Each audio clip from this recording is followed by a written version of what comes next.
very much for having me. It's good to be here.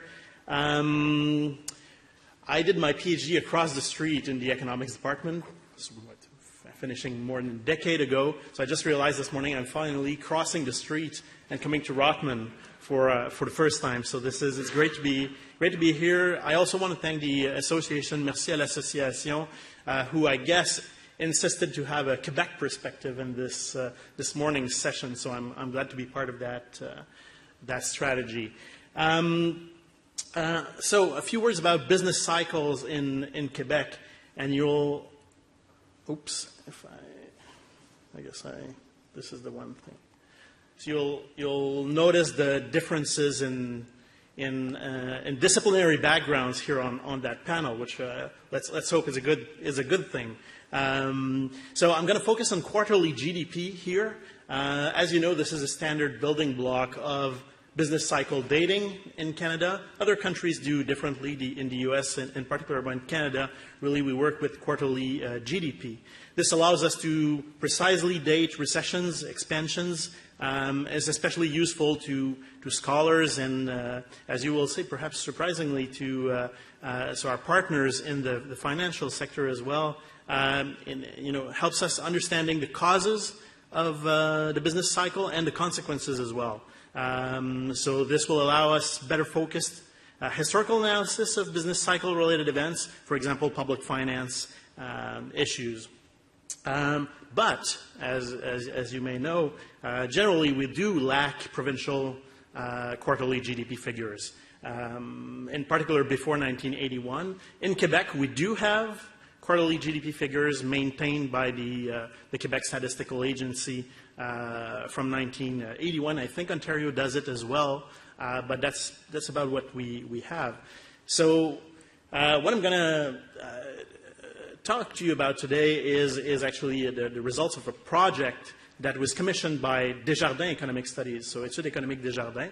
I find this interesting and pointed. They're not on the sponsors poster though, but I find it interesting that this demand came actually from financial institution with a view to understand what happened in the past in Quebec. So that's a collaborative project with people at Desjardins. Basically, what we did is we built a new, may sound a bit twisted, but a new quarterly series for Quebec's real GDP for the period 1948 to 1980. And I'm going to argue that this allows us to, first, date recessions precisely in the province, and of course, residually date expansions as well. And this will serve as an interesting backdrop to understand the economic history of Quebec.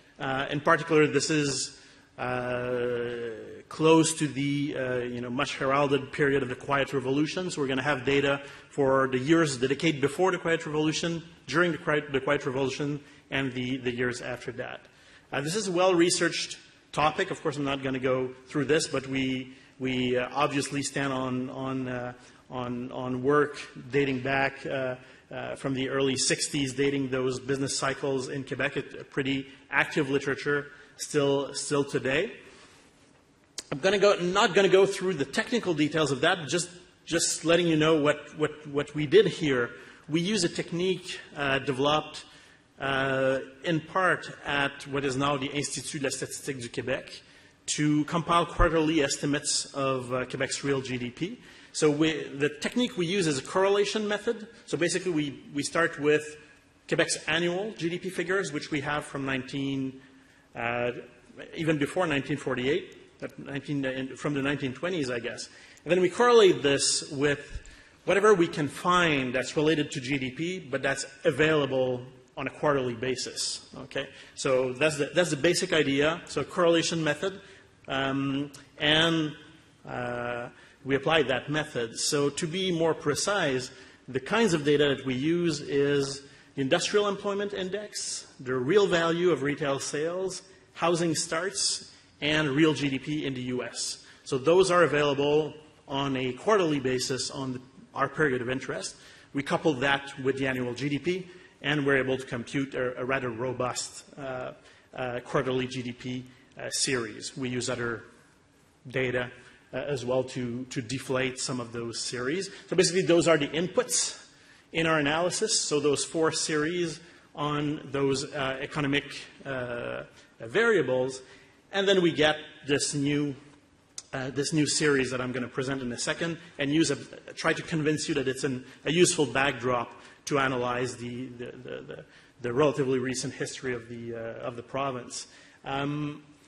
This morning, I'm going to use a very standard definition of recessions. I'm going to use it's sort of the standard Canadian definition. Basically, a recession is going to be two quarters of negative real GDP growth. No worries. We're working on alternative definitions. There are other ways to look at this. But in this particular paper with Desjardins, we did use this definition that actually is the one that the media focuses on, and is the one as well that has, on occasions, important political consequences as well. So we do identify 10 recessions from 1948 in Quebec. I'm going to show that in four different graphs, one for each sub-period. So this is the period from 1948 to 1960. This is the decade leading to the Quiet Revolution. So we do have 3 recessions there.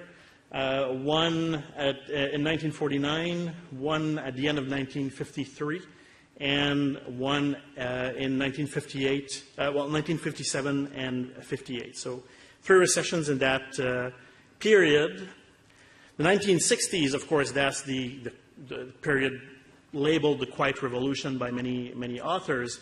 As you can see, from 1960 up until 1974, we do not have an occurrence of two consecutive quarters of negative growth. The first recession in that period happens in 1974, actually, 1974 and 1975. There's another one at the end of the decade in 1979. So those 2 graphs, that's our contribution, that's our calculations based on that method. We did use a method that is very similar to a method used by the Institut de la Statistique du Québec today to produce quarterly figures. So we argue that our analysis does feed in naturally into, those are the published figures on quarterly GDP. So those are the 80s. So this is more familiar. We have a recession, of course, at the beginning of the 80s, a double-dip recession at the end of the 80s, early 90s. And this is a more recent period. So we did have a recession at the end, so in 2008, 2009. There's, I'm going to draw your attention to the one in 2001.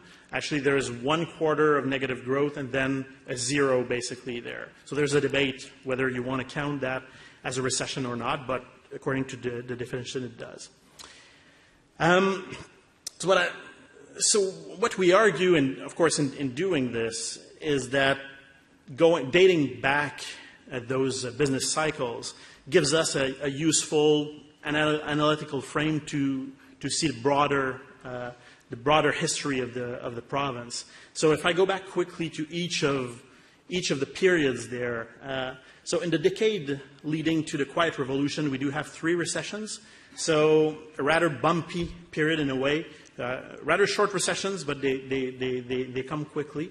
So there is one in 1949. Interestingly, this corresponds almost exactly to the asbestos strike period, which in some writings is often quoted as the birth of what would become the Quiet Revolution. It's also the political birth of Pierre Elliott Trudeau as well, who actually wrote on that. This is what I have on the slide here. So here we have this recession really corresponding to the historical narrative there, which we found very interesting. There's one in 1953 corresponding to the end of the Korean War, but also to a lot of labor conflicts in the province. And when we go back to contemporary writings, here Fernand Dansereau, for example, writing in L'Action Nationale in 1953, we do see contemporary writers are really feeling that decline in economic activity and writing about it at the time. There's one also in 1957, 1958, which is well accounted for in the literature as well. Then the Quiet Revolution period, there's an ongoing debate about what's the starting date of that and what's the end date of that. And there's there's an ongoing debate in the literature on the dating of that particular social and political phenomenon. Let me add the macroeconomic version of dating of the Quiet Revolution. What we do see is an expansion, so a period without a technical recession for 16 years and 1 quarter. If I do a quick call, this is 65 quarter of continuous positive quarterly GDP growth. Interesting to compare with the other long expansion that Quebec had from the second quarter of 1992 to, if you'll let me skip 2001, which is a very minor blip that didn't show up actually before the last revisions of GDP figure. So this one popped up recently. We also have a 16 years plus 1 quarter expansion from Q2 1992 to Q1 2001. So that's, again, for Quebec, 2 65-quarter long expansions, which I think gives us an interesting anchor to study the history of the province. So let me offer this as an alternative dating of the Quiet Revolution from Q2 1958 to Q3 1974. Of course, the breaking point was the first oil shock. From Quebec's perspective, we could do similar analyses elsewhere, but from Quebec's perspective, it was the direct cause of a derailment in the public finance of the province. This is where deficits became common, and this is what led to the next period, which I call here the constitutional debates era. I'm open to alternatives there, but we have 4 recessions during that lively political period. We have a recession Q3 1974 to Q1 1975, just before the PQ takes office in 1976, and the public finances had already started to spiral out of control. We do have a recession as well the year before the 1980 referendum. A recession as well at the beginning of the second term for the PQ, and then the double dip recession that corresponds to the early 90s and the Meech Lake Accord and the Charlton Accord as well, and the national referendum on that. So the economy here, and that's what I'm offering to you this morning, emerges as a useful backdrop for political events during that era. They don't look as much as causes as consequences, of political events, but more as causes or as a backdrop for the analysis. So takeaway here from that, so Quebec's history from 1940 on, 2 very long expansion periods of equal length. The Quiet Revolution expansion from 58 to 74. And again, we can debate labels, but a Quebec Inc. perhaps expansion, so that period, that refers to the rise of Francophone business elites. So a Quebec Inc. expansion from 1992 to 2008. 2 bumpier periods economically that also correspond to bumpier political periods. So the end of the Duplessis era 3 recessions between 48 and 58, and 4 recessions during the constitutional debates era from 74 to 92. Obviously, we hope that this new data set will spark new research in this area. And interestingly, it actually echoes contemporary writings from the 70s. For example, I quote Rodrigue Tremblay here, because I guess I should say something in French. Rodrigue Tremblay was writing « C'est en définitive l'évolution économique du Québec qui explique le mieux le présent et qui conditionne le plus fortement encore aujourd'hui les esprits. So it's economics that matters to explain the contemporary history. And actually this kind of comes out of this analysis as well. So, merci beaucoup. Thank you very much.